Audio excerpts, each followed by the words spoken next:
Memorial tonight after a teen fell into a 30-foot hole and died. He tried to rescue two other friends whose vehicle plunged into that pit off Sam Houston Parkway and Pearland Parkway. Eyewitness News reporter Samika Knight has more on what friends say led up to that accident. Right before the accident, we stopped at a red light, and I actually told him to slow down. Charmy Hutchings says that was the last thing she said to her best friend's boyfriend.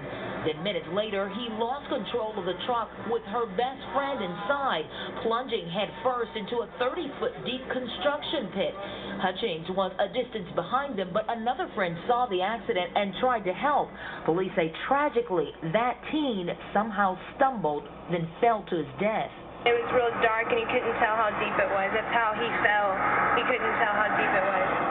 Rescue crews struggled for hours to free the driver and his passenger, eventually using cranes to lift them both out of the deep hole.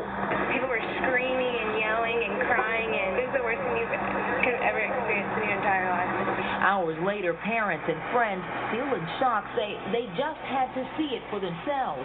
Meanwhile, dozens of students from Pearland Senior High School have been back and forth to the hospital checking on their friends. She broke her pelvis bone, and she has got a gash all the way up here and all the way around her ear.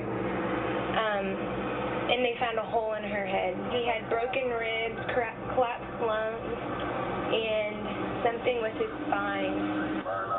And while friends say they are grateful for the rescue, this corner will forever be remembered for its tragedy. I never knew that kid personally, but I've seen him before. Like I know who he is, and like I pray that his family, like, dude, that's terrible. That kid was probably my age.